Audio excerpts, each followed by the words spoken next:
Welcome to a journey through history like you've never seen before. If you love epic videos of empires, battles, and the turning points that shaped our world, hit that subscribe button now, because this is history told like cinema. The night was silent over the city of Nishapur, too silent. No bells, no barking dogs, not even the clatter of a drunken guard stumbling home. Only the faint rustle of banners in the wind. On the walls, Arab sentries peered into the darkness beyond the plain. Squinting at the horizon, they had heard the stories, whispers carried by merchants and refugees. Stories of horsemen who descended like a storm, devouring cities, leaving behind only ash and silence. Many thought it was myth. Tonight they would learn it was not. A horn shattered the stillness. Then, like thunder splitting the earth, the ground began to shake, horses, thousands of them. The men on the walls froze as the horizon lit with torches, countless fires stretching across the night like a sea of stars. The Mongols had come. From the east, they had ridden farther than any people in memory, through the steppes, through mountains, through frozen rivers. They were not kings, not sultans, not caliphs wrapped in gold and ceremony. They were hunters of the steppe, bound by loyalty to one man, Genghis Khan. And now his sons and generals drove westward, where the wealth of the Arab world beckoned. The Arab world, once invincible, once stretching from Spain to India, was fractured. In Baghdad, the caliph still prayed in a palace of marble and silk, believing the name of the Abbasids alone would shield him. In Khwarezm, arrogant sultans believed their armies were strong enough to repel any invader. Yet pride blinds the powerful, and pride was exactly what the Mongols sought. The first strike came with merciless precision. Towns that resisted were erased, their people butchered as warnings. Those who surrendered were spared for a time. Mongol discipline was iron, orders were absolute, loyalty unquestioned. They moved like a single organism, faster than any army the Arabs had ever faced. Scouts rode ahead for weeks, mapping rivers, food stores, weaknesses. When the horde descended, it was not chaos, it was a machine. Inside Nishapur's walls, a young boy pressed against his mother, trembling as the first flaming arrows arced across the sky. The fire caught rooftops in an instant, painting the night red. The air filled with the screams of horses, the clash of steel, the roar of men who knew mercy would not come. Somewhere beyond, in Baghdad's great library, scholars still debated philosophy, oblivious that a storm was racing toward them, a storm that would consume books, cities, and entire civilizations. The Mongols had arrived at the gates of the Arab world. And this was only the beginning. As the smoke rose above Nishapur, one message rode west, carrying a chilling warning. The horsemen of Genghis are coming, and nothing will stop them. The marketplace of Otrar bustled with life.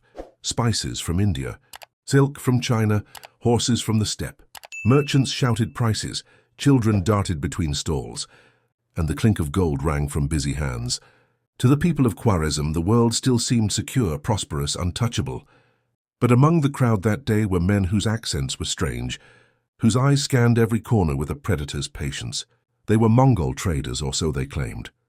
They brought gifts, fine wares, and a simple request: to open relations, to establish trade between the great empire of Genghis Khan and the Sultan of Khwarezm, Ala ad-Din Muhammad. But behind their smiles was calculation. For they were not merchants, they were spies. Every road, every water source, every fortress was being measured. The Mongols never came blindly.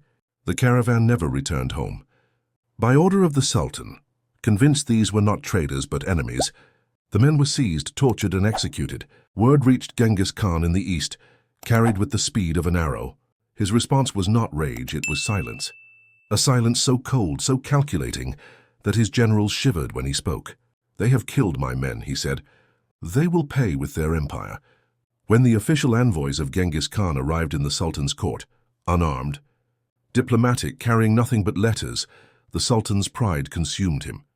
He shaved the heads of the Mongol ambassadors, slit one of their throats, and sent the survivors back humiliated.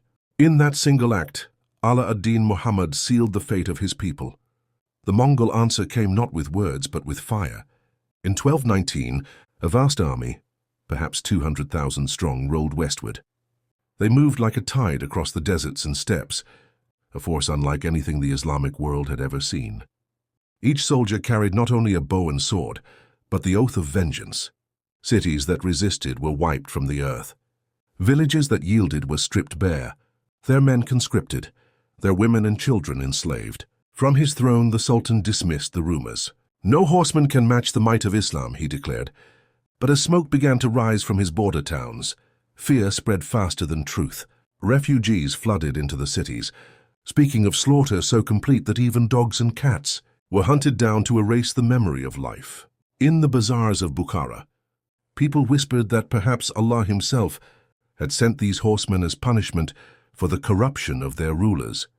Priests prayed louder, soldiers sharpened swords, but nothing could prepare them for the storm about to descend. On a cold morning, the horizon darkened with dust. The Mongols had arrived at Bukhara's gates, and Genghis Khan himself rode at the head. The gates of Bukhara groaned as Mongol rams pounded them, the wood splintering with every crash. From the minarets, the call to prayer still echoed, desperate, trembling, rising above the chaos like a cry to heaven. Inside the walls, the people clung to hope. Bukhara was no mere town. It was the jewel of Khwarezm, a center of wealth, learning, and faith. Surely Allah would protect them. Surely their walls would hold. But by noon, the gates lay broken. A flood of horsemen poured inside, their arrows blotting out the sky. The defenders scattered. Some fought, others fled into alleys, but the Mongols were relentless. Fire caught rooftops, turning markets into infernos. The roar of battle mingled with the screams of the dying, until the great city itself seemed to weep. At the heart of Bukhara stood its grand mosque, vast and magnificent, with a dome that glittered under the sun. The citizens gathered there, trembling, believing sanctuary might be found within those holy walls. And then, with hoofbeats echoing like drums of war, he entered. Genghis Khan. He was not draped in gold or silks like the sultans. His armor was plain, his face weathered, his eyes as cold as steel.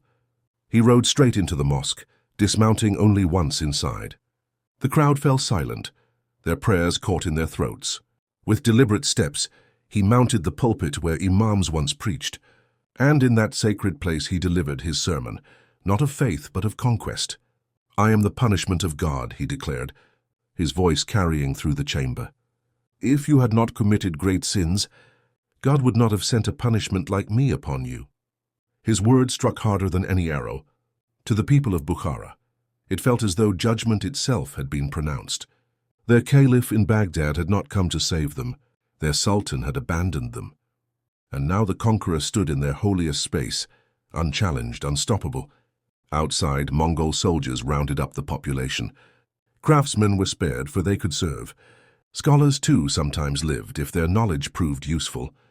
But the common folk, the laborers, the poor tens of thousands, were driven from their homes, executed or sold into slavery. The streets of Bukhara, once alive with merchants and pilgrims, now ran with blood and ash. And yet for Genghis Khan this was only a beginning. Bukhara was not his prize, it was his message. To every city, every ruler, every soldier who dared resist, the fate of Bukhara was the warning: submit or be erased. Cliffhanger. As smoke rose from Bukhara's ruins, the Mongol horde turned its gaze southward, toward Samarkand, the beating heart of the Sultan's empire. Samarkand shimmered like a mirage upon the desert, its turquoise, domes glinting in the sun, its walls tall and proud, its bazaars crowded with merchants from every corner of the earth. To its people, Samarkand was eternal, a city that had survived Persians, Greeks, Arabs. But in the spring of 1220, the horizon began to tremble with dust, and a fear older than memory crept into the hearts of its citizens. The Mongols had come. Inside the city, the Sultan's generals rallied their forces. Samarkand boasted nearly 40,000 soldiers, supported by war elephants and fortified by strong stone walls. Confidence surged. "Let them come," one commander boasted. "Our elephants will trample them into the dust." But in the crowded streets, whispers told another story, of Bukhara burning, of refugees staggering in with tales of horror. Mothers clutched their children tighter, while scholars quietly packed manuscripts, fearing what was to come. Then the drums began. The Mongol army appeared like an endless tide, banners snapping in the wind, cavalry stretching farther than the eye could see. Siege engines rolled forward, towering wooden monsters dragged across the steppe. For days, arrows rained from the sky, fires spread along the walls, and then the unthinkable happened. Samarkand's defenders, shaken and starving, began to falter. One by one, units surrendered. The elephants panicked, trampling their own men. Within a week, the mighty garrison had crumbled. The gates opened, not in triumph, but in despair. The Mongols swept inside like a storm. What followed was not battle, but annihilation. Tens of thousands were executed in cold precision, their bodies left to rot in the streets. Artisans were separated from the masses, spared only to be marched east, their skills feeding the empire of their conquerors. Women and children were herded together, sold into slavery or taken as spoils. The once proud city, center of science and poetry, fell silent beneath a pall of smoke. In the palace, the Sultan's loyalists begged for mercy. But mercy was a word foreign to Mongol justice. The betrayal of Genghis Khan's envoys still burned in memory, and Samarkand paid in full. Survivors said the rivers around the city turned red, that the cries of the dying echoed for days, and that the silence that followed was worse than the screams. From the shattered walls of Samarkand, a handful of horsemen escaped into the desert, among them Sultan Ala ad-Din Muhammad himself. His empire was burning, his soldiers dead, his cities broken. He fled with only his life, the shadow of the Mongol horde forever on his heels. Far to the west, in Baghdad, the Caliph still sat upon his throne, dismissing the storm as distant. But the Mongols were moving closer, and soon, the very heart of the Arab world would tremble.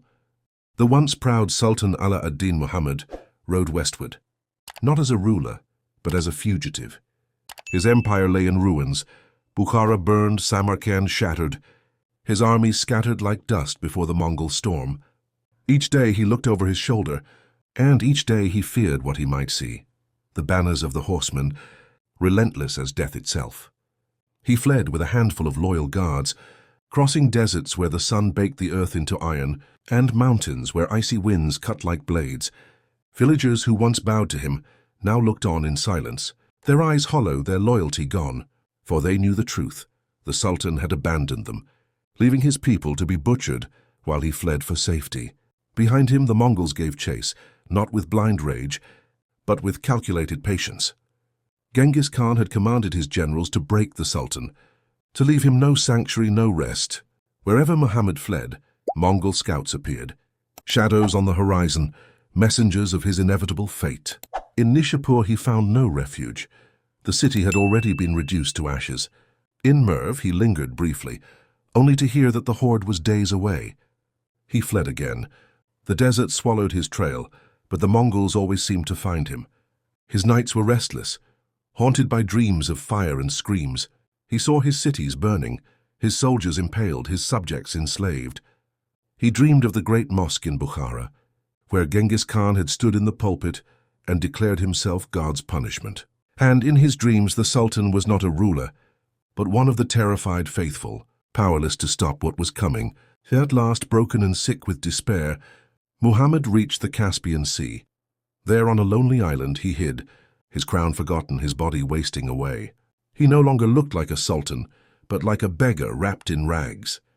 His once proud voice was reduced to whispers, his hands trembling not from age but from fear. In December of 1220, Ala ad-Din Muhammad, Sultan of Khwarezm, the man who had defied Genghis Khan, died in exile, diseased, abandoned, hunted until the very end. He never saw his empire again. He never raised his sword against the Mongols. He was a ruler undone not only by his enemies, but by his pride. Yet the Mongols did not rest with his death, for Genghis Khan's vengeance was not satisfied. His generals now turned their gaze southward, toward the last refuge of the Sultan's bloodline, his son Jalal ad-Din. On the banks of the Indus River, a young prince was gathering what remained of his father's shattered army. The Mongols were coming for him next. The air along the banks of the Indus River was thick with dust and tension. Jalal ad-Din, the last son of Sultan Ala ad-Din Muhammad, stood at the head of his ragged army.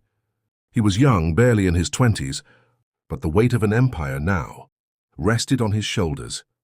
Behind him stretched a desperate host, scattered remnants of Khwarezmian soldiers, fleeing refugees, warriors with more courage than hope. Before him on the horizon, the earth itself seemed to move. The Mongols were coming. He had heard the stories his father never lived to silence. He knew the terror that gripped men at the mere whisper of Genghis Khan's name. And yet he would not flee. Better to die with a sword in hand, he declared, than to live as a slave. His men cheered, though in their hearts they trembled. The Mongol vanguard appeared first, horsemen swift as falcons, their arrows slicing the air. Behind them rolled the main host, tens of thousands of riders, armored in leather and iron, their banners black against the sun. At their center rode Genghis Khan himself, the conqueror who had broken empires, his gaze fixed upon the young prince who dared to resist. The clash was thunderous. Jalal ad-Din's warriors charged with desperate fury. Driving into the Mongol ranks, steel rang, horses screamed, the riverbank churned with blood and dust. For a moment, it seemed the prince's courage might turn the tide. His men fought like lions, hurling themselves against the horde. Jalal himself cut through foes with relentless ferocity, his blade flashing in the sun. But courage could not match precision. The Mongols wheeled and struck from every side, encircling their enemy like wolves around prey. Arrows fell in deadly waves, spears pierced through shields, and slowly, inevitably, Jalal's army broke. Refugees fled into the water, only to be cut down as they struggled. The prince's warriors fell one by one, until only a small band still fought at his side. At the river's edge, trapped between the Mongol horde and the raging Indus, Jalal faced his final choice. Behind him, his men screamed as they were slaughtered. Before him, Genghis Khan's riders closed in, certain of their victory. And then, in a moment that became legend, Jalal spurred his horse forward, not into the enemy but into the river itself. With a cry that echoed above the chaos, he plunged into the rushing waters. Arrows hissed around him, but the current carried him beyond reach. The Mongols reined their horses, stunned, watching as the young prince vanished into the far shore. Genghis Khan gazed across the water, his face unreadable. For the first and only time in his western campaign, his prey had slipped away. But the conquest of the Arab world was far from finished. Baghdad, jewel of the Abbasid Caliphate, city of learning, trade, and faith. Its libraries overflowed with books. Its scholars debated the stars. Its markets dazzled with silks and spices. To the people of the city, it felt eternal, untouchable, the very heart of the Arab world. But beyond the Tigris, beyond the deserts, a shadow was moving west. The Mongols had not forgotten Baghdad. In 1241, Genghis Khan was dead, but his empire had not faltered. His grandson Hulagu Khan now carried the banner of conquest. While Europe trembled from Mongol raids in Hungary and Poland, Hulagu turned his gaze southward. His task was clear, to bring the Islamic world to its knees. And at the center of that world sat Baghdad. News of the Mongols reached the Abbasid Caliph al-Mustasim, but he dismissed it with a smile. "They are but savages," he told his court. "What are arrows and horses before the will of Allah?" Around him poets sang, musicians played, and scholars debated philosophy as though nothing had changed. The caliph's confidence was unshaken, even as whispers grew of cities already crushed. Hamadan, Ray, Isfahan all burned to ash. Envoys came from Hulagu demanding surrender. Their message was clear: open your gates, acknowledge Mongol authority, and live or resist and be erased. The caliph laughed. Does Hulagu think he can match the power of Baghdad? He scoffed. We have the prayers of millions and gold enough to buy 1,000 armies. His advisors urged caution, but pride deafened him. The envoys were dismissed with insult. Hulagu did not forget. In 1257, the Mongol horde advanced with terrifying speed. Towering siege engines rolled with them, brought piece by piece across mountains and rivers. Their engineers were unmatched, their discipline unbreakable. They were not simply raiders, they were an army built to destroy empires. Meanwhile in Baghdad, life went on as if nothing loomed beyond the horizon. Merchants still haggled in bazaars, children still splashed in fountains, and scholars still recited verses in candlelit rooms. But refugees had begun to arrive, their faces hollow, their stories chilling. They leave nothing, one whispered. No man, no woman, no child survives their wrath. Few believed him. By winter's end, Hulagu's army surrounded Baghdad. Hundreds of thousands of Mongols encircled the city, their camps stretching farther than the eye could see. Catapults and mangonels were raised, their stones already aimed at Baghdad's proud walls. Inside the Caliph's palace, Al-Mustasim stood tall, refusing to bow. He believed the name of Abbasid alone was shield enough, that Allah would never allow the Mongols to breach the greatest city of Islam. But as the first stones crashed into Baghdad's walls, the city learned a bitter truth. Prayers could not stop fire. The morning of February 10th, 1258, dawned with smoke. The walls of Baghdad, once thought unbreakable, now lay shattered. Hulagu Khan's siege engines had pounded them for days, their stones smashing towers, their firepots setting whole districts ablaze. The people of the city huddled in terror as Mongol horns echoed, deep and mournful, announcing the end. When the gates fell, the horde poured in. A flood of horsemen swept through the streets, their arrows and blades cutting down all who resisted. The markets of Baghdad, once alive with color and music, became rivers of blood. Mothers clutched their children only to be cut down. Men begged for mercy, but none came, for Hulagu had given his command. Baghdad was to be erased. The Caliph al-Mustasim, stunned by the collapse, retreated to his palace. He had believed the name Abbasid would shield him. He had trusted that prayers would deliver salvation. Now the cries of his people reached his very gates, mingling with the roar of fire. His soldiers, broken and terrified, abandoned their posts. The great city of learning had become a slaughterhouse. The Mongols spared no one. Libraries that had stood for centuries were emptied into the Tigris River.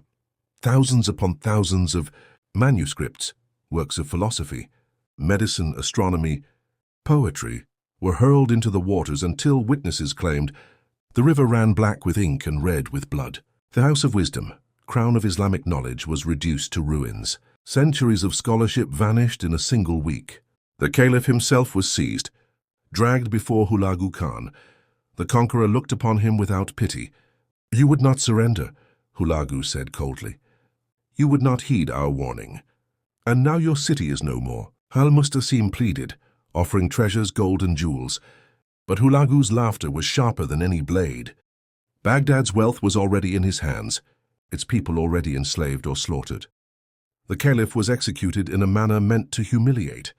Some say he was rolled in a carpet and trampled beneath horses, so that no royal blood would be spilled on Mongol soil. Others whisper he was starved to death, a slow end for a man who had once dined in palaces.